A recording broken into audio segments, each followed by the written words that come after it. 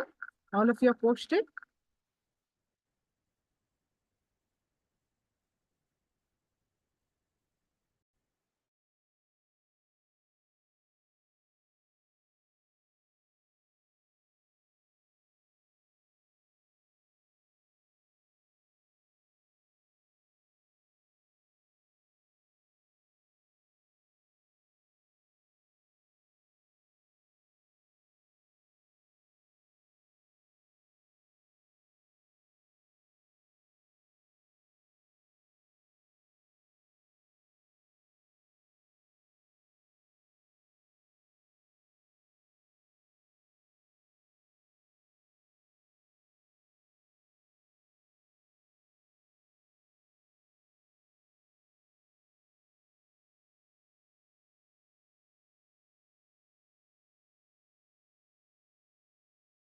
Is what I predicted. So let me read your responses. Mm. Majani, I see deity, a big stone, water, um, tree, flower. So close. See, there is a tree and there is a water. Let's see. Water is not there, but a big stone, yes. Yeah, the animal you are okay. Okay, so good. Mm. All right. So now let's enter into our sessions for today. Living Enlightenment.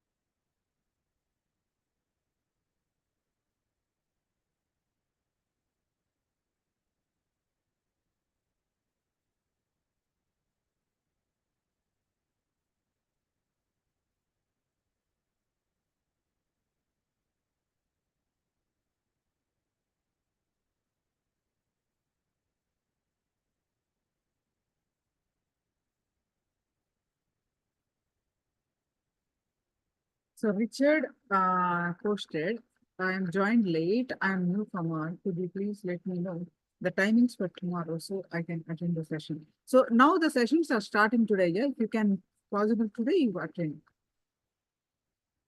Generally, we start with 7 a.m. Eastern Standard Time or 5:30 p.m. Indian Standard Time with yoga.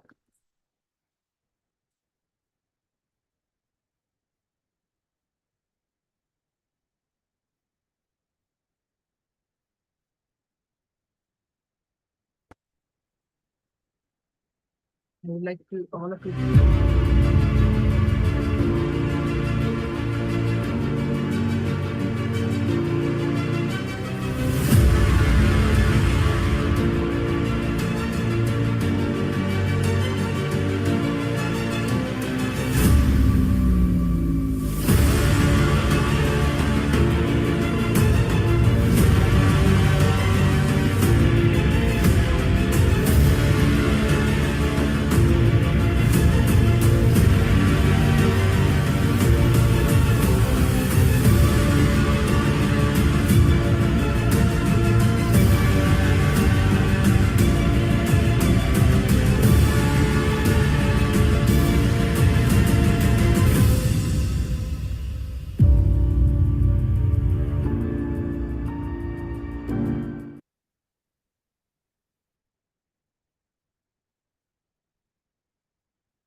So let's understand what is the significance of the Living Enlightenment book, the sacredness.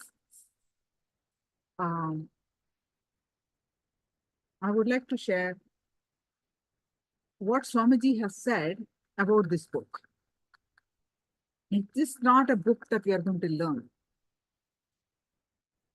We are literally going to learn so many powerful cognitions, powerful techniques, processes to help us to live blissfully, live enlightenment. That is nothing but to achieve the state, space, and powers of Paramashiva. So, what is the significance of this book? These words, Swamiji said one. He released this book about in 2007 and 2009. When he releasing this book, he said one thing. Please listen to me carefully. Whatever I wanted to say, whatever I said, whatever I'm saying, whatever I'm going to be saying is there in this book. You may be wondering, what is this book? Whatever is Swamiji said, it is there, we understand. But why Swamiji said, whatever he's going to be saying, how that is there in that book? Please understand, even I couldn't understand when I heard this in 2009. But now, after seeing millions of people experience with this book, listening to so many testimonials with this book, now I understand what Swamiji said very long ago, many years ago. This book is a living deity, meaning it has got independent intelligence. It literally speaks to us. Literally, Swamiji's presence will be there in that book, speaks to us what we need to listen at that time, what we need to become powerful at that time.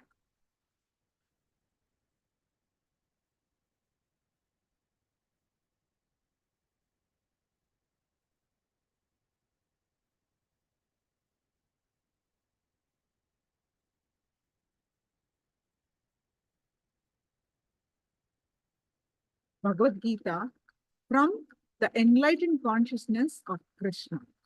And that book is like holds true that thousands and thousands of years ago, it's been helping for time immemorial for every human being, and it's going to be helpful.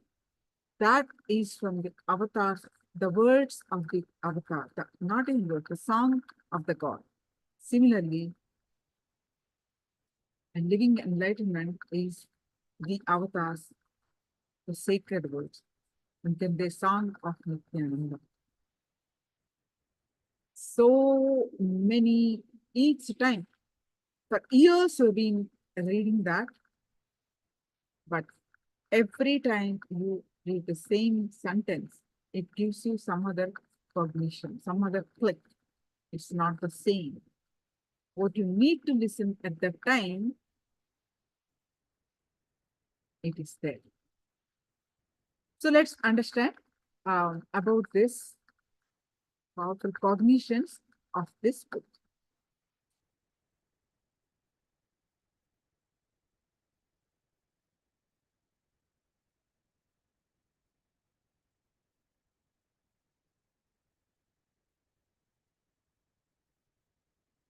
If you are here, it means existence wants you to be here in this form.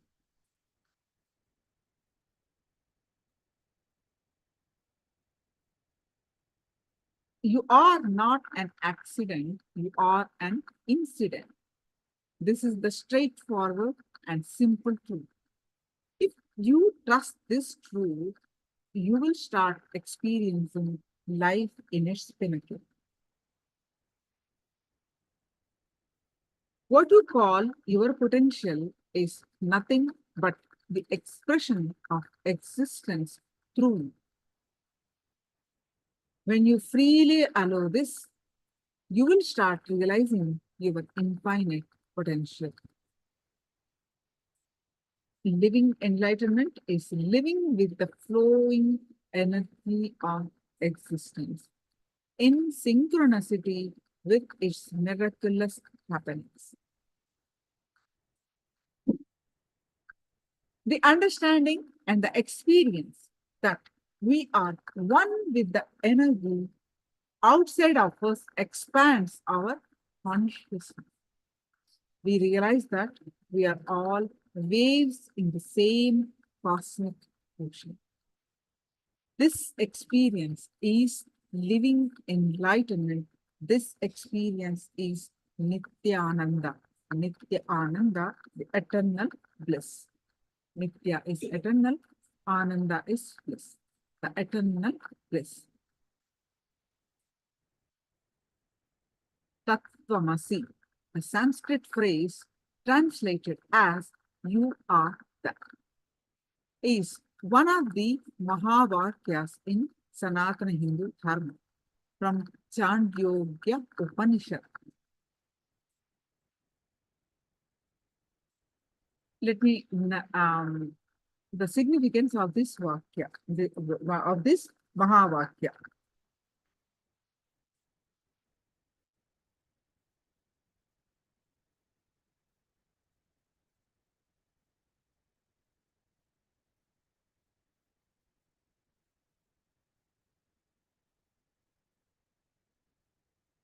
Uddalaka, an enlightened master, had a son called Svetaketu. When he was 12, his father said to him, "It's time for you to find a spiritual teacher." Please understand, in Sanatana Hindu Dharma, everyone, whether it's a king, a normal a family householder,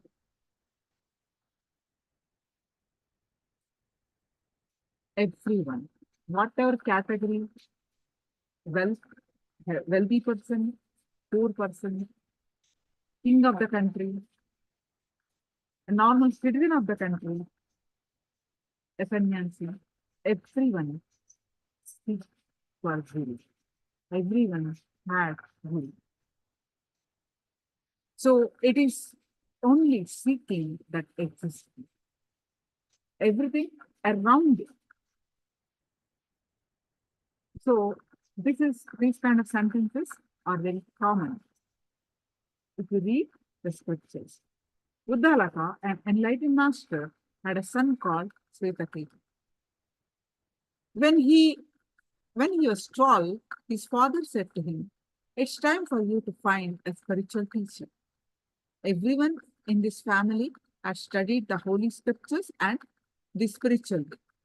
So Swetaketu went to the teacher and studied the scriptures for 12 years. He returned home very proud of his intellectual knowledge. His father observed him and said, "My boy, you seem to have a high opinion of yourself. You're proud of your learning, but did you ask your teacher for the spiritual knowledge that enables you to hear the unheard, think the unthought, and know the unknown?" Basically, Swetaketu's father is asking, you have acquired a lot of knowledge. Did you experience yourself?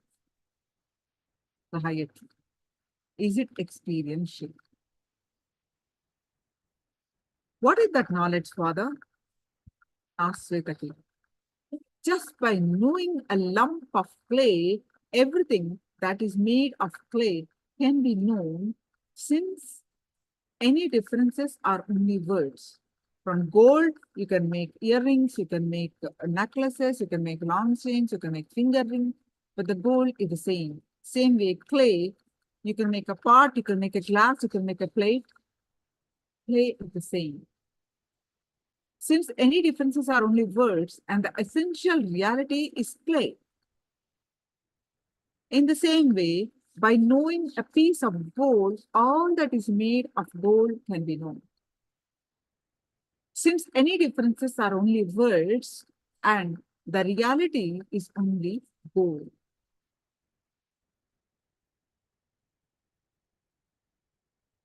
Uddalaka responded, my teachers must not have known this, or they would have taught it to me.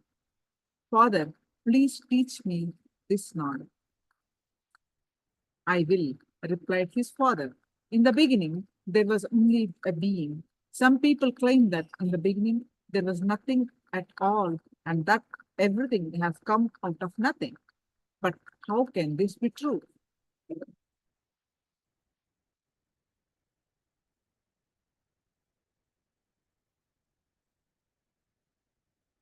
How can that which is come from that which is not?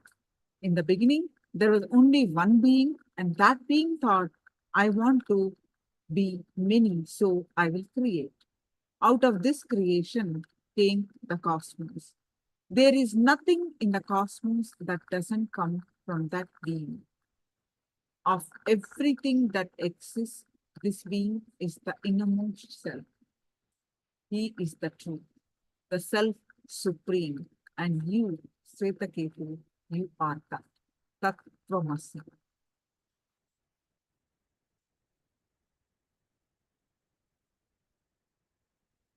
When you live this way, you will find there is no personal barrier, no emotional baggage, nothing that holds you back in life. Life flows continuously like a river, carrying bliss and fulfillment every moment.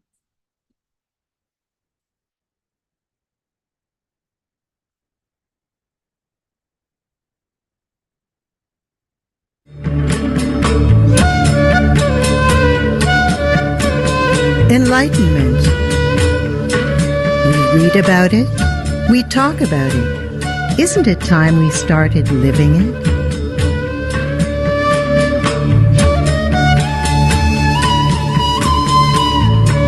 What is living enlightenment? Living enlightenment is nothing but living life at the optimum, with success and abundance in the outer world and a deep joy and fulfillment in the inner world. Enlightenment is not a mystery. It is a tremendous possibility that is available to each of us at every moment. To pick up that possibility and transform it into reality is to live enlightenment. Every moment, life is inviting you to define your own unique expression of enlightened living. Whether it is physical wellness, emotional balance, fulfilling relationships, effortless success, or simply conflict-free living. In this series of transformational talks, Paramahamsa Nithyananda shares with us practical, effortless ways to replace stress with peace, pain with joy, need with abundance, loneliness with completeness.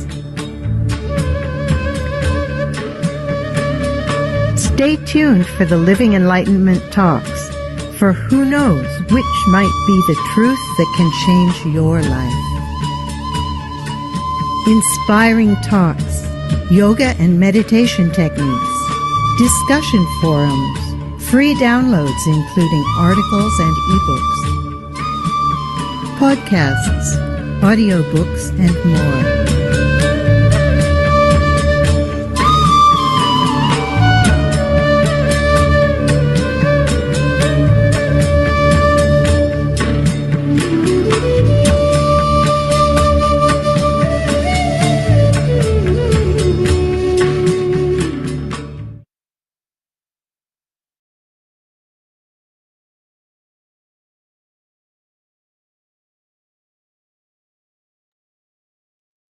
Yes.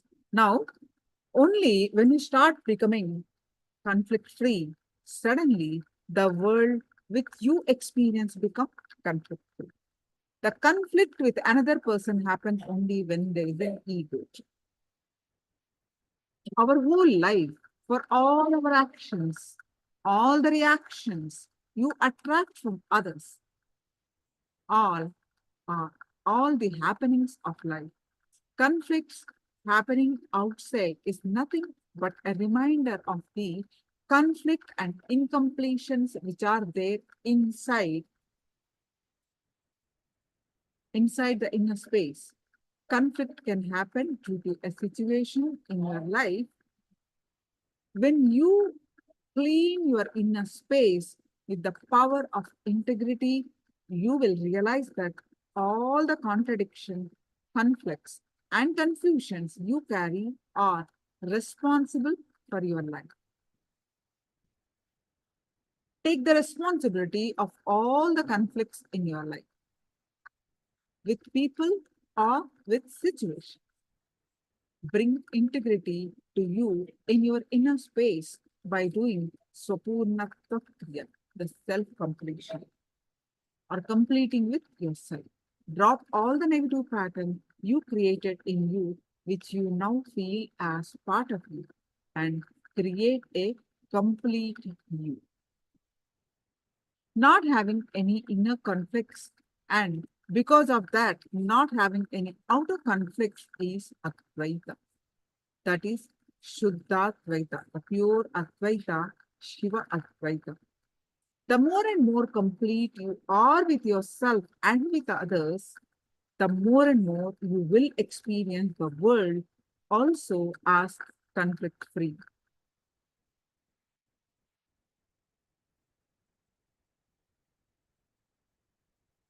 Living a conflict-free life in your body, mind, and what you experience as the world is living enlightenment.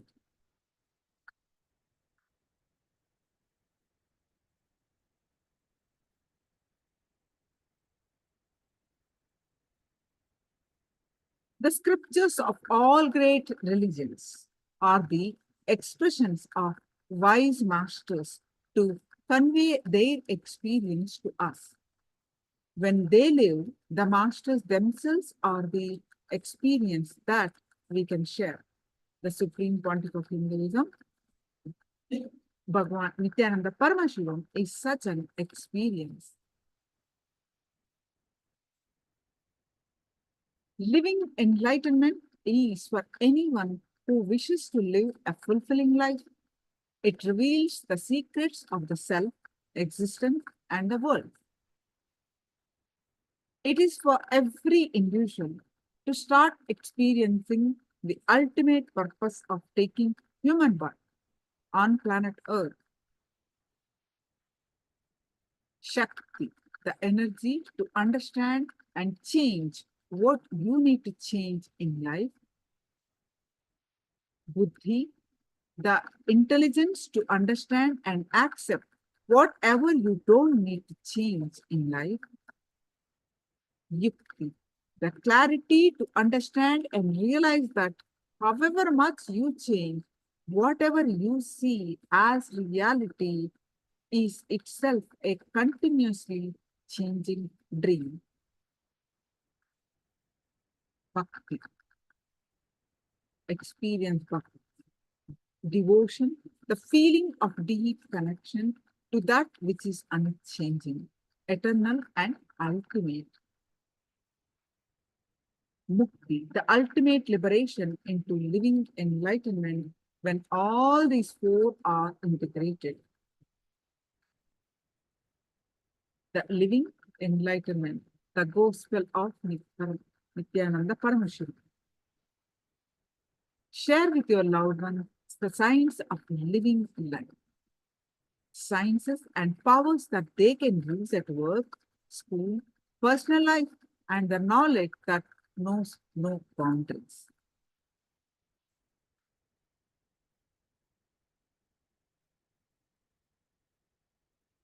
Is there anyone here who do not have the soft copy at least?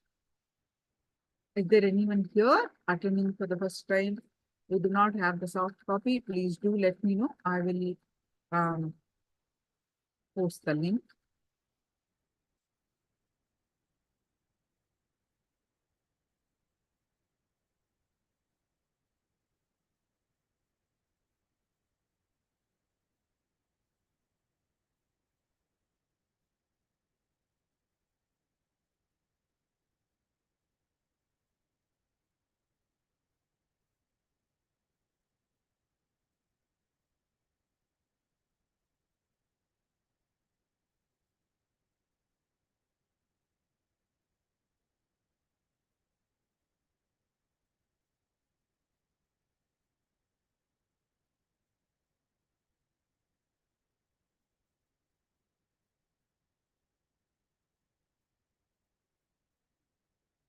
Yes. Now we are going to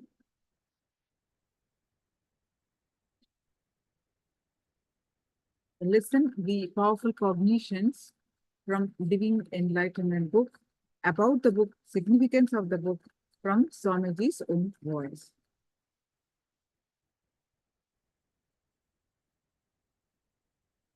In the meantime, if you have any questions, please do let me know.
Constitution, cosmic truths, universal truths, reverberating with the principles of the universal truths. You need to understand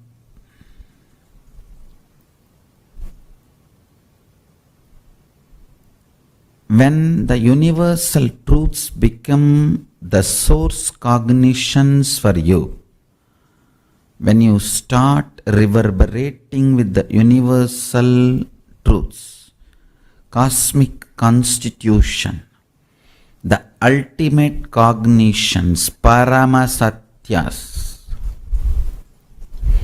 Paramashiva's Satyas. It is literally like an elephant entering into a hut.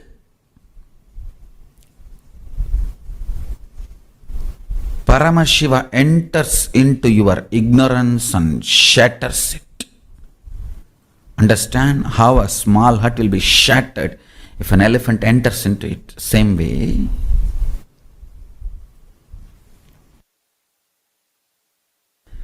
when Paramashiva enters into your cognitions, the way you operate. Cognition means whatever you cognize as a life, good, bad, right, wrong, goal, obstacle, what should be done, what should not be done, how much you can do, all these cognitions you have. That is the fundamental decision-making mechanism of your life. I call that as a buddhi. Understand? I wanted to tell you one more thing. You always want to get up early morning in Brahma Muhurta and do yoga, but you are not able to do. You are failing again and again. In this, whatever cognition creates the tiredness and laziness and not allows you to do morning yoga in Brahma Muhurta, that is what is your buddhi as on now. Buddhi is the cognition with which you are functioning as on now. If powerful cognitions are infused into it, and I tell you one good news, whenever a powerful cognition comes, you don't even need to struggle. Suddenly you will find the way. You will find the way to detoxify your body. Listen. When powerful cognitions enters into your buddhi and you decide, I have to wake up at Brahma Muhurta, in Brahma Muhurta, and do the yoga. When you decide that powerful cognition, listen carefully.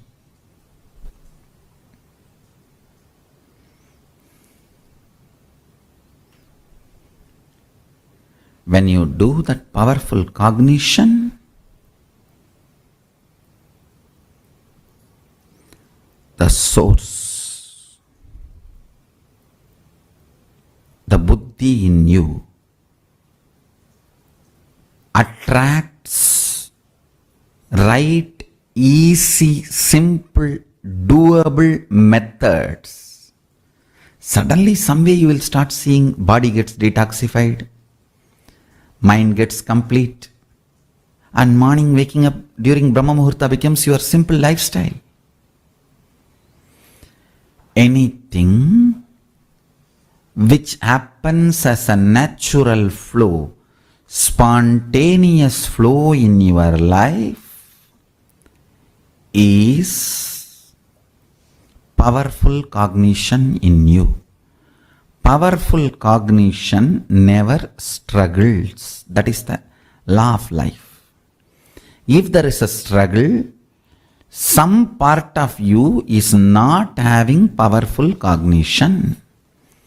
Whether you want to manifest wealth, health, life, beautiful relationships, enlightenment, joy, anything you want. If you manifest powerful cognitions,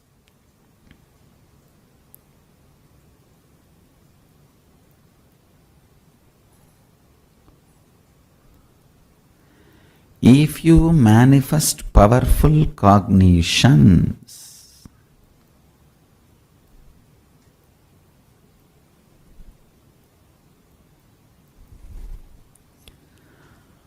one of the most fundamental thing will happen to your life is a free flow expression. Dharma is a spontaneous natural law. Manifests due to conscious decision. Listen carefully.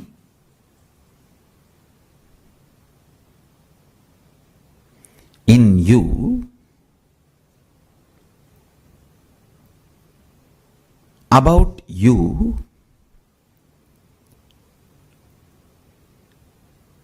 if you start consciously practicing powerful cognition, for example, again and again, you will remember you as your identity. Bunch of concepts, principles, conflicts, ideas, totality of all these put together, you cognize as you. But if you consciously decide to practice that cognition with a powerful cognition, the ultimate truth, I am Paramashiva, anything other than this is delusion and pollution in me. When you start practicing this powerful cognition, first it will start expressing in the form of peace. You will find more time you are spending in peace, then more time in bliss, more time in the space of completion, more time happiness, more time settled, more consciousness, more alive, more active, more brilliance. You will naturally manifest all this in your body language, in your biology, in your chemistry, in your physiology, and you will automatically inspire this oozing powerful cognition in others' life, people around you, a natural, organic, enriching. Natural, organic, enriching always happens just by your free flow with the life. Understand? Natural, organic, enriching means the kind of the powerful cognitions you carry. Due to its power, you attract people and you share that with the people and they all enjoy that. The KAILASA happening around you due to your very powerful cognition is enriching. Strength of your powerful cognition is enriching. Understand? I am back to basics. In Living Enlightenment, there is nothing more than back to basics. It is basics. I will be talking in multiple ways, methods, using multiple words, till you catch it. Tirelessly. Tirelessly, understand. So now, I gave you one example. Again and again and again infusing the ultimate cognition, I am Paramashiva, into your buddhi. Every possible way you can cognizing it. Every possible way manifesting it. every possible way, living it. Like this, I can give you 100, 1000 examples about your body. Decide till now, because beaten, broken, multiple personality disorder, which is called you, because you were residing in it, that body also was behaving beaten, broken, destroyed. Decide from now, let Paramashiva reside in this. Understand, never doubt the power of your powerful cognitions. They are 10,000 years you might have abused your body. Even 10 minutes if you invoke Paramashiva, he possesses you. He owns you. He just manifests you. Understand? He does not bother. Light does not bother whether the room was in the darkness for 10 years or 10,000 years. It just comes and lights up. Paramashiva does not bother. You lived in ignorance 10,000 years or 10 years. The enters and just manifests.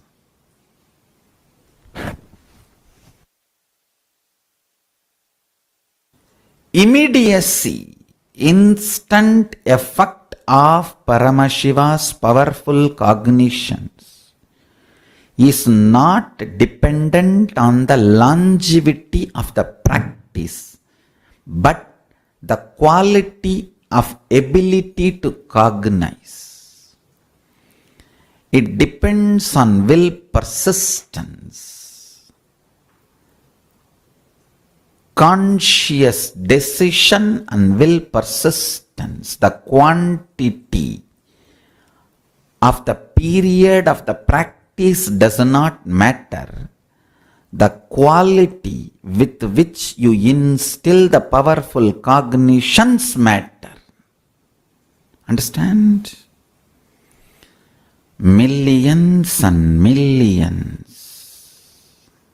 I want all of you to know, millions and millions of powerful cognitions Paramashiva as revealed in Vedas and Agamas. I want the whole Sangha, all my followers, disciples, devotees, from today start collecting more and more powerful cognitions Paramashiva has revealed through this body from 2000. From 2000, Paramashiva has started revealing powerful cognitions through this body. Of course, he started revealing much earlier, but from 2000 we have recordings. Fortunately, we are revealing and releasing all the records we have captured till now to the world.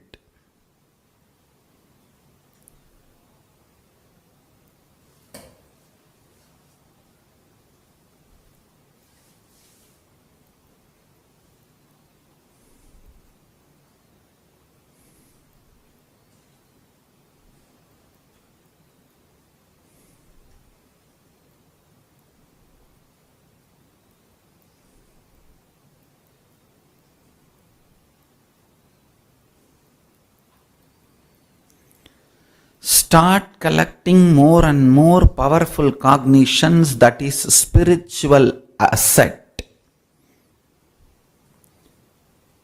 spiritual currency.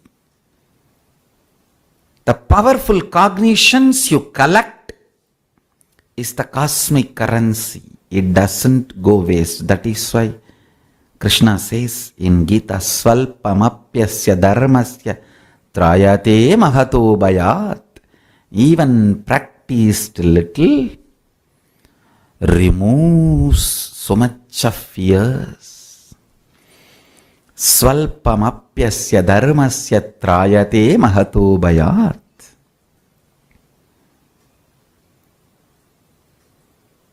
Revival of the Kailasa.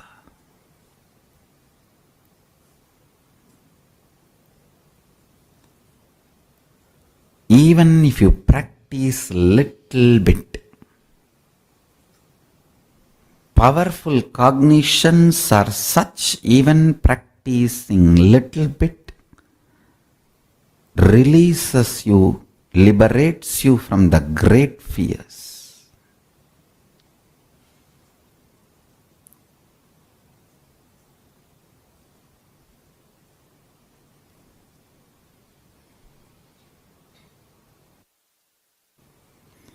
Understand?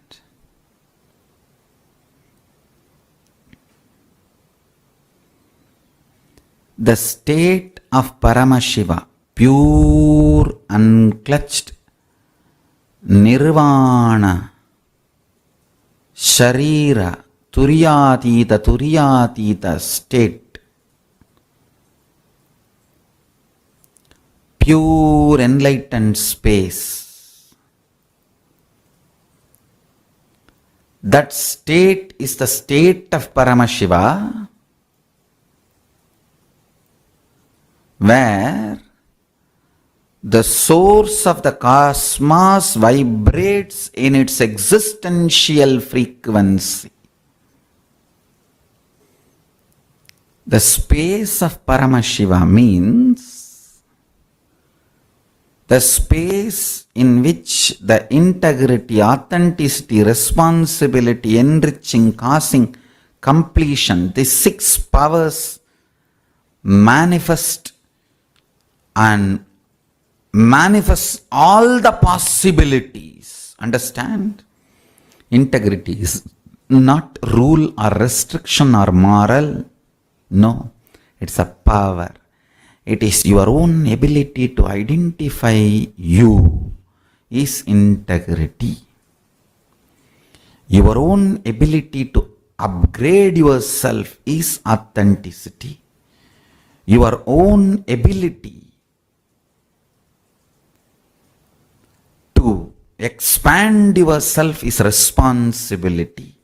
Your own power to celebrate your existence by multiplying is enriching.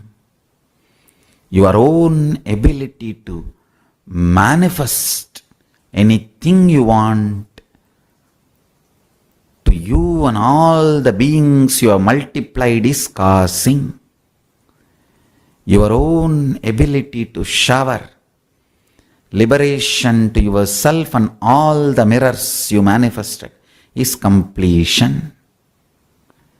Paramashiva's space is a power.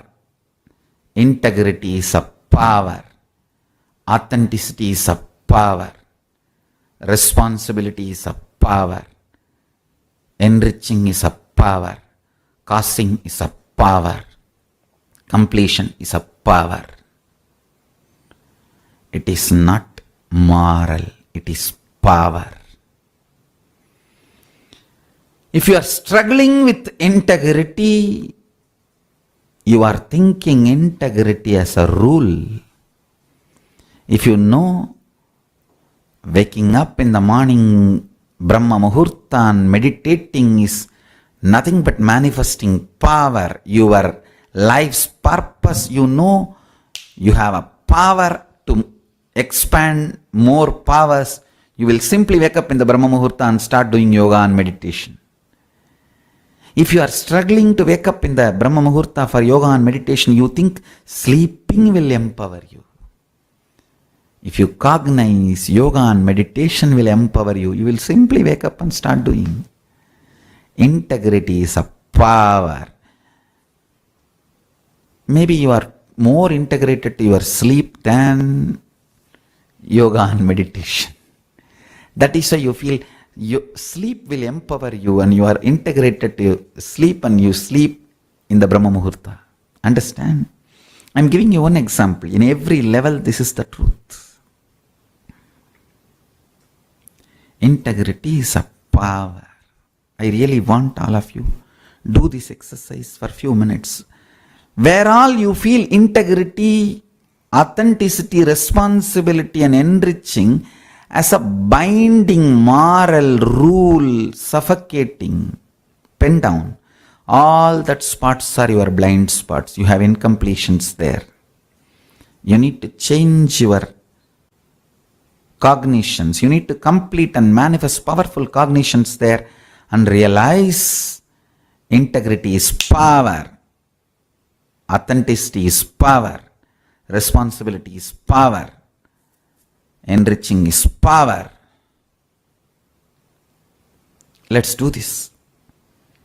Discovering the blind spots and completing now for next few minutes.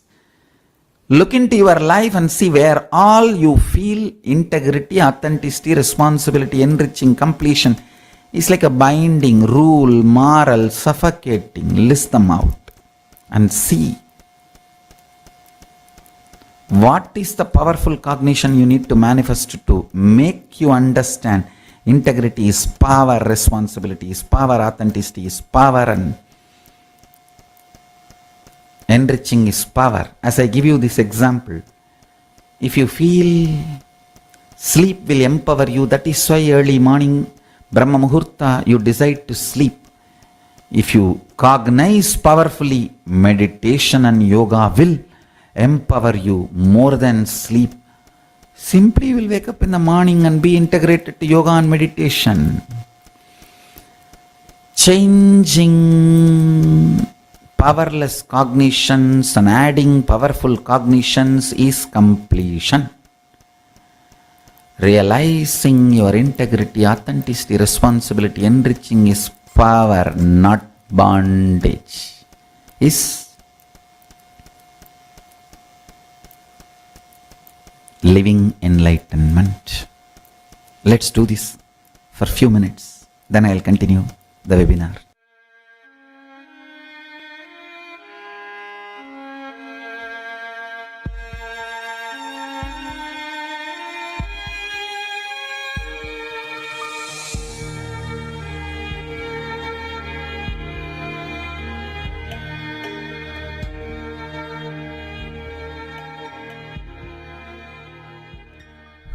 Listen.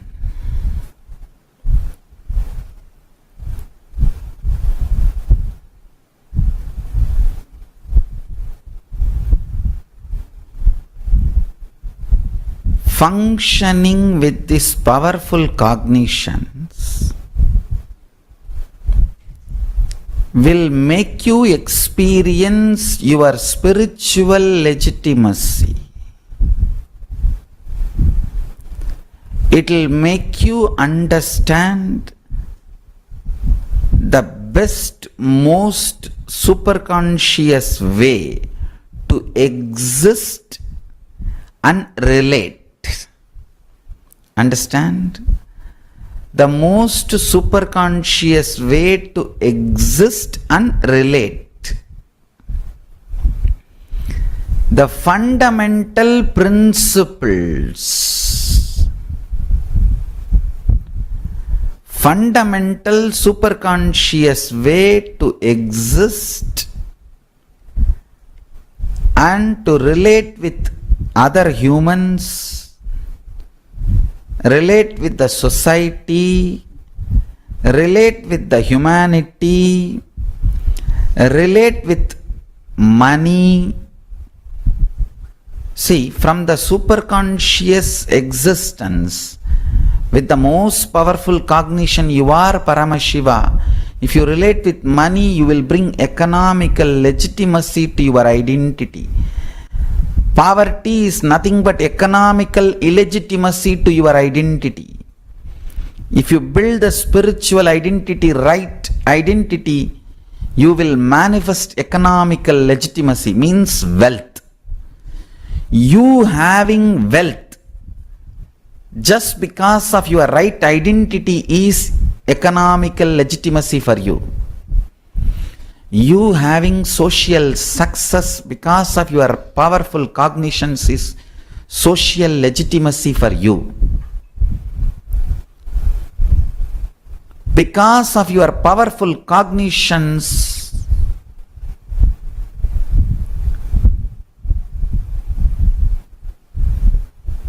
the way you carry yourself is accepted by everyone. The way you live becomes a culture, is cultural legitimacy for you. Bring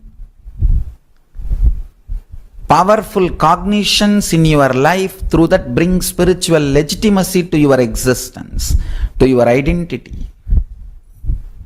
With that strength, bring social, cultural, economic legitimacy to your existence. Naturally, you will be able to manifest anything you want.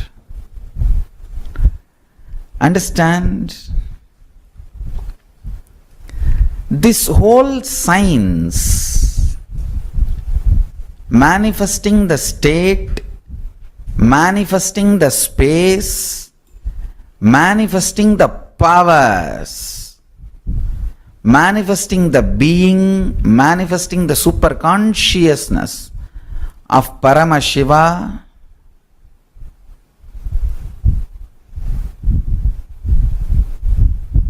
listen.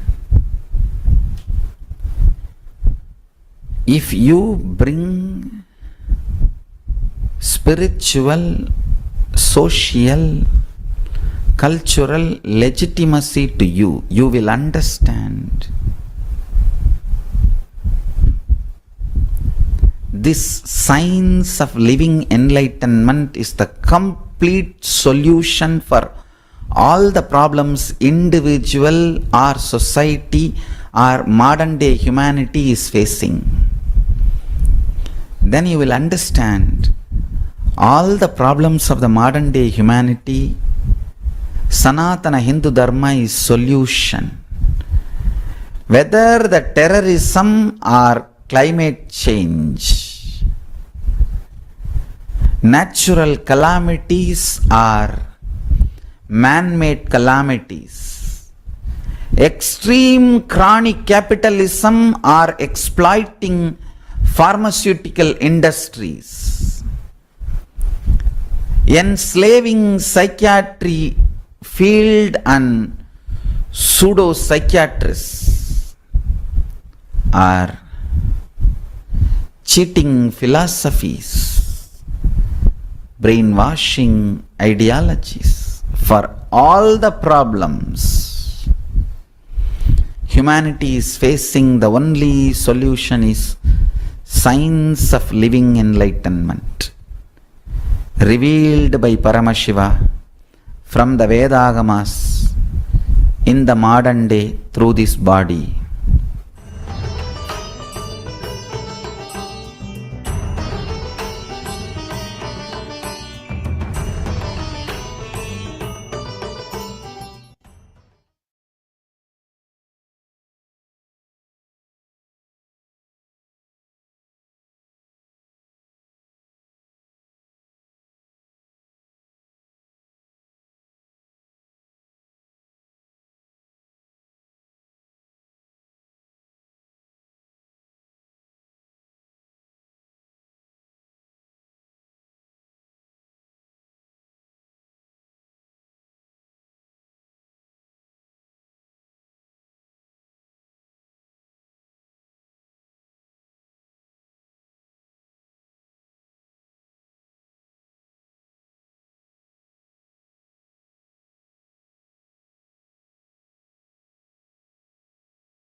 Yes. So what are your understanding?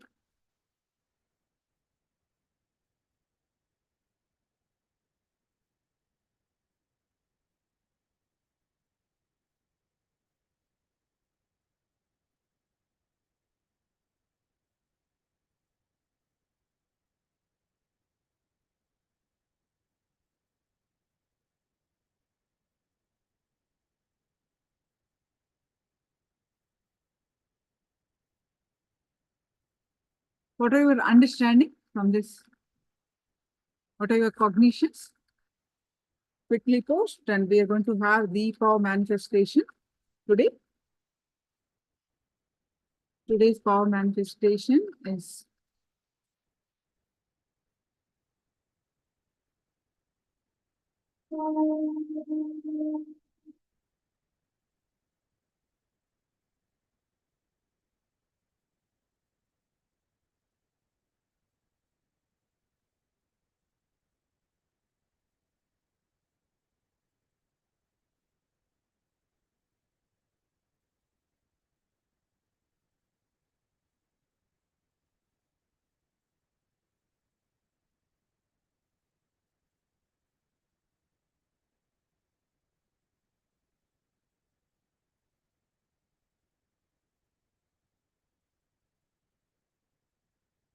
then a remote vision.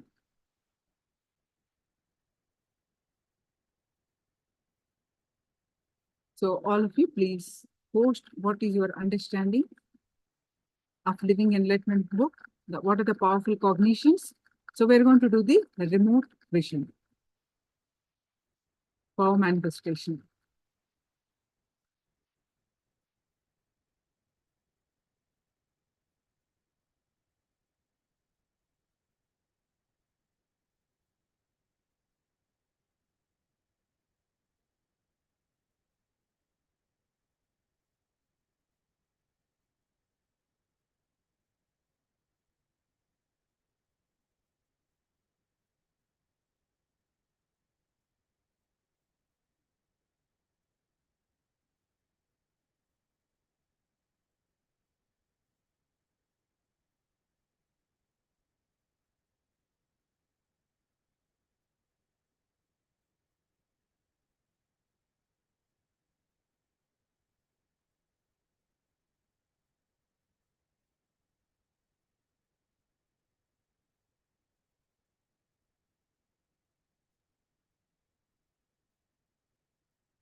Yes.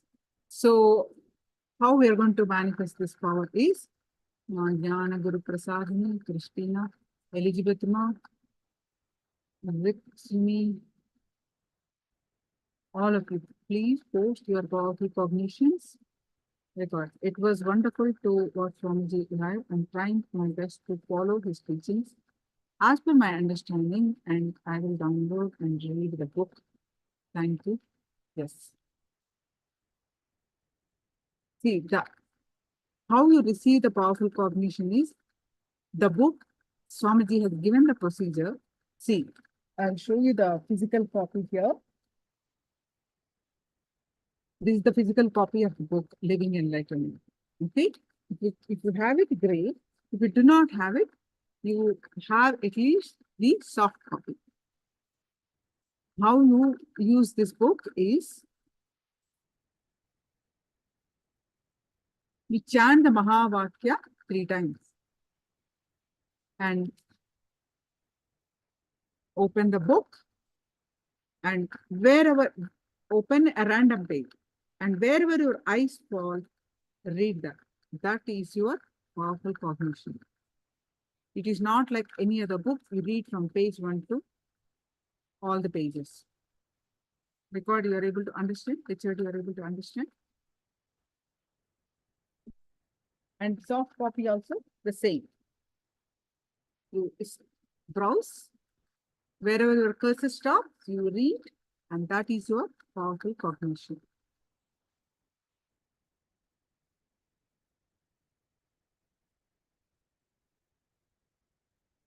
So all of you, please go ahead and post your powerful cognitions from Living Enlightenment book.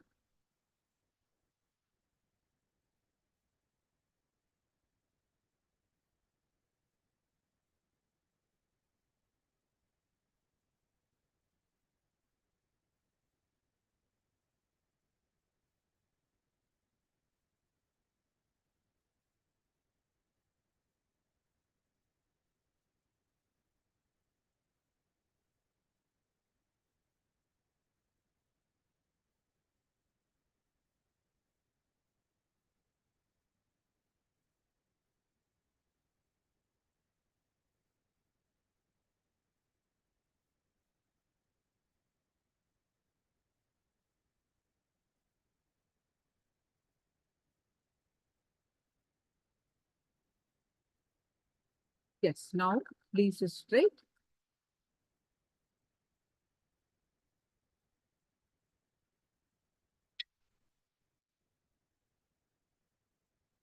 With your head neck back straight line.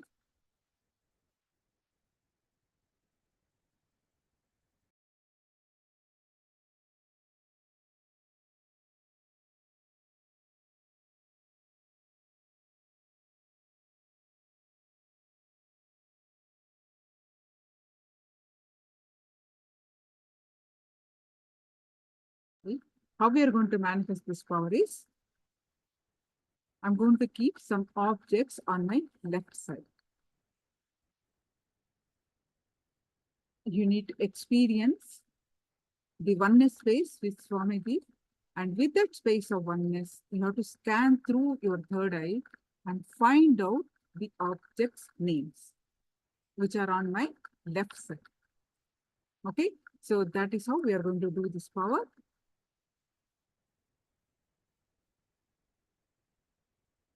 So please sit straight with your head neck back straight line and bring your awareness to your third eye and fill your inner space with Swamiji's form.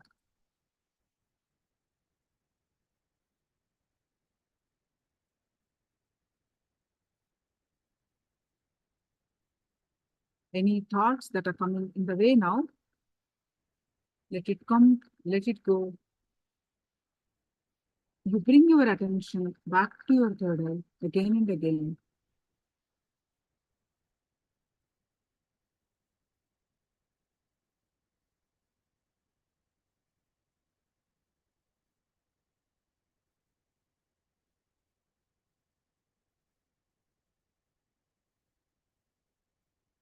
And start chanting the Mahavakya. Om Nithyananda Paramashivoham. Start chanting the Mahavakya and experience the space of oneness. With that space of oneness, scan through your third eye and manifest the power of remote vision.